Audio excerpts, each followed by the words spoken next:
Everyone, welcome back to the channel. Last lecture में हमने जो कहानी पूरी खत्म की थी वो जो हमारे 20 ईयर रोड प्लान थे, 20 ईयर रोड प्लान हमने लखनऊ, बॉम्बे एंड जो नागपुर वाला है उसको डिस्कस किया था। और लास्ट पॉइंट हमने ये डिस्कस किया था कि स्टार रेडियल या सर्कुलर रोड पैटर्न हमें कहाँ पे देखने को मिलता है, जो न्यू दिल्ली में कनॉट प्लेस है वहां देखने को मिलता है। अब अगर हम बात करते हैं क्लासिफिकेशन ऑफ रोड करने वाले हैं on the basis of traffic, तो ट्रैफिक के बेसिस पे हम सबसे पहले जो रोड है उसको क्लासिफाई करते हैं। अगर व्हीकल पर डे मतलब अगर एक दिन में 600 व्हीकल से ज्यादा देखने को मिलता है तो वो हमारा क्लासिफाई होता है एक्स्ट्रा हैवी ट्रैफिक से। तो it will be classified as extra heavy traffic.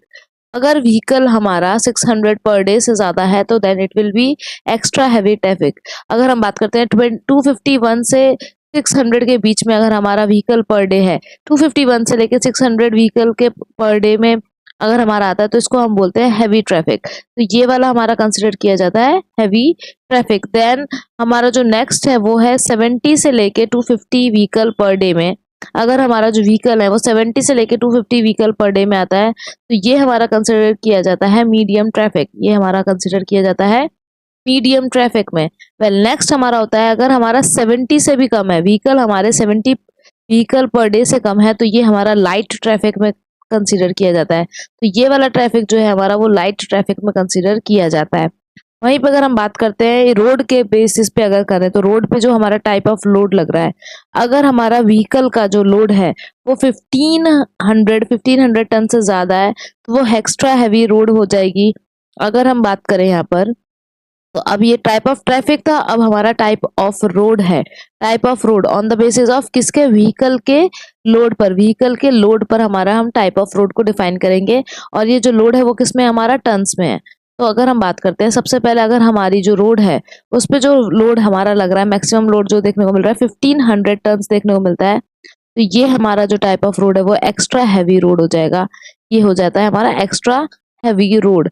Next अगर हम बात करें तो ये हमारा 1001 मतलब 1001 से लेके 1500 तक के बीच में लोड देखने को मिलता है तो हम इसको बोलते हैं हैवी रोड। यहाँ पे जो रोड है हमारी वो हैवी रोड में कंसिडर की जाती है।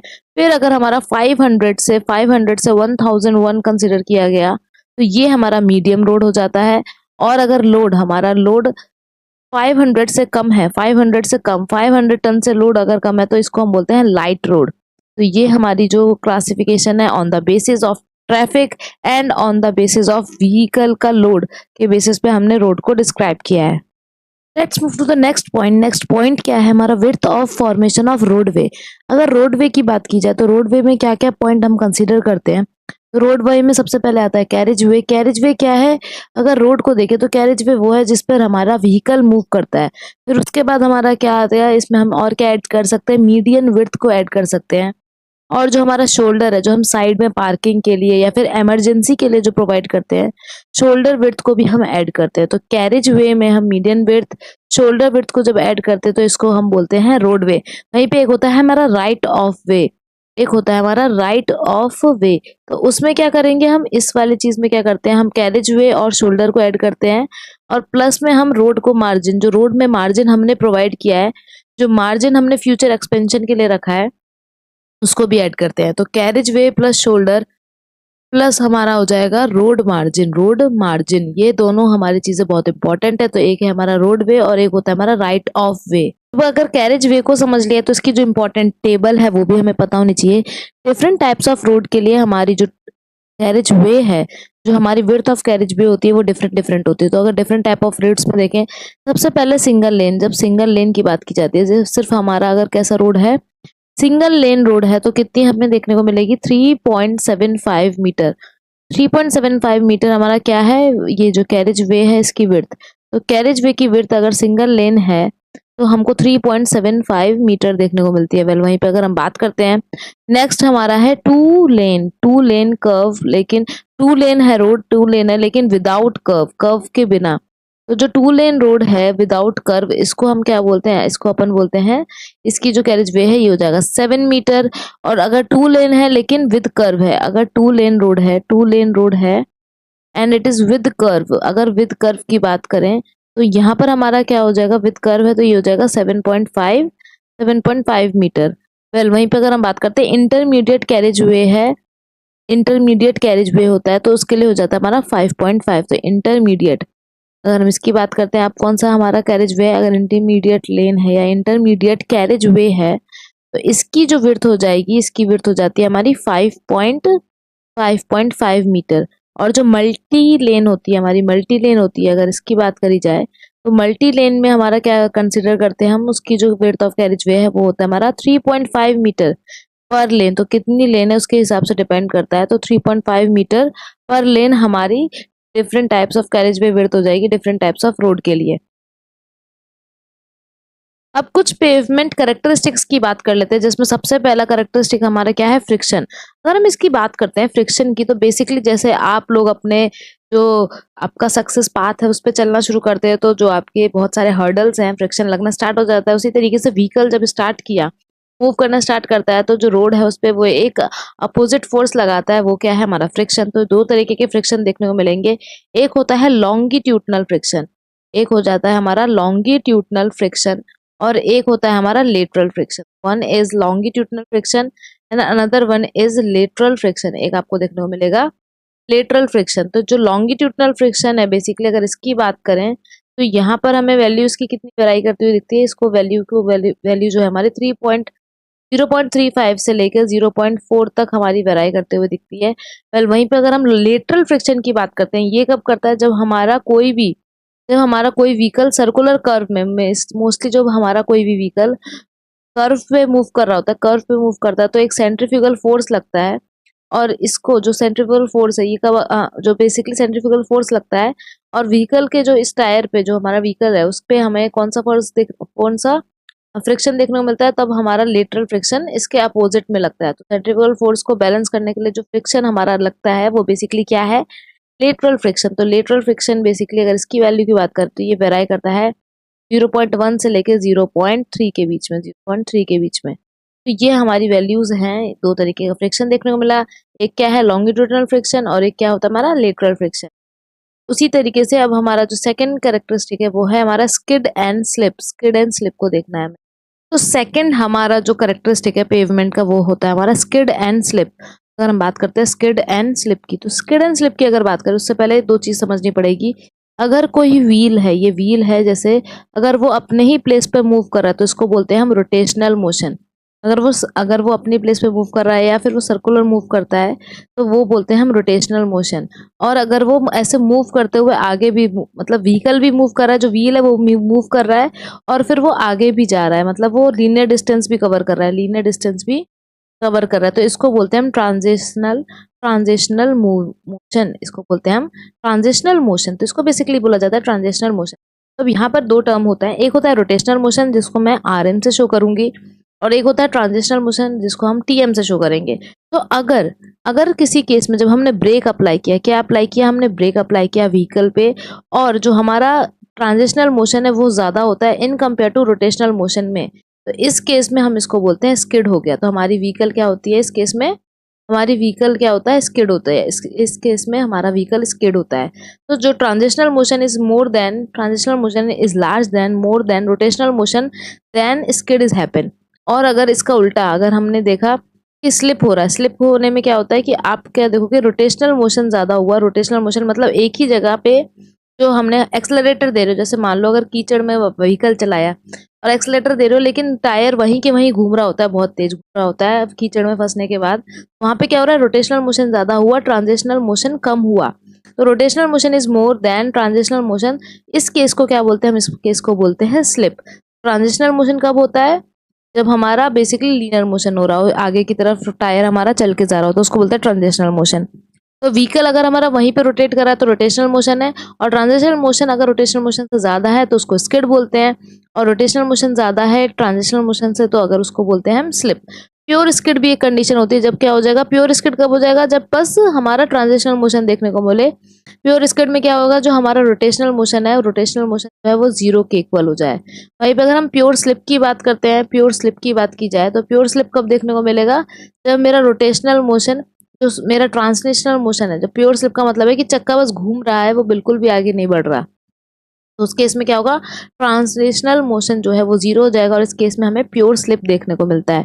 फिर अब इसके बाद जो बहुत इंपॉर्टेंट कैरेक्टरिस्टिक है वो है हमारा अनइवननेस इंडेक्स।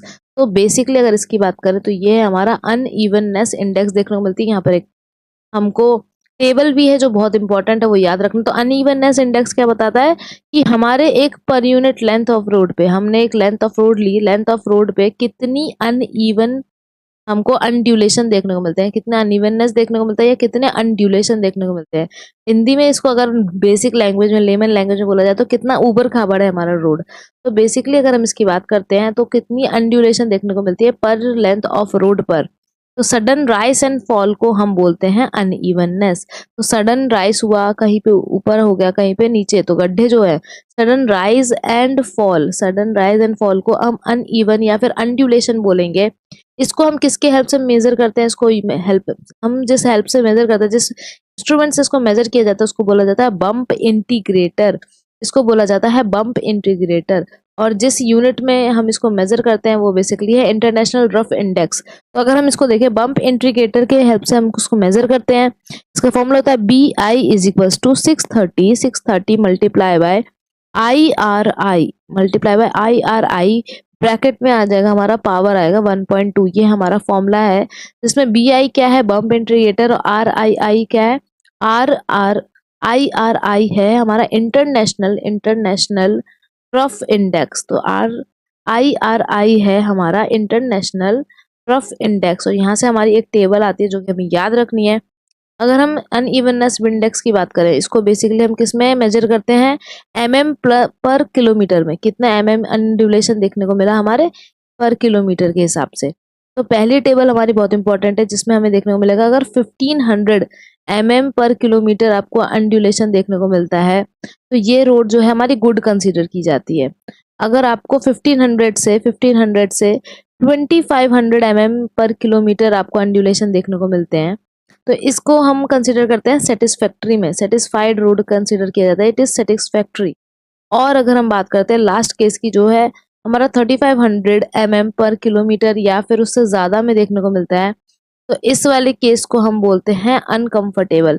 इस केस को बोला जाता है अनकंफर्टेबल रोड, इसको बोला जाएगा हमारा अनकंफर्टेबल। तो बहुत इंपॉर्टेंट है, ये टेबल हमारी याद होनी चाहिए, वैल्यू पूछी जाती है। और ये जो बम्प इंटीग्रेटर है इसकी हेल्प से हम अनइवननेस ऑफ पेवमेंट को मेजर करते हैं। तो ये भी हमारा एक इम्पॉर्टेंट कैरेक्टरिस्टिक है। अब इसके बाद जो हम देखेंगे वो है हमारा कैम्बर।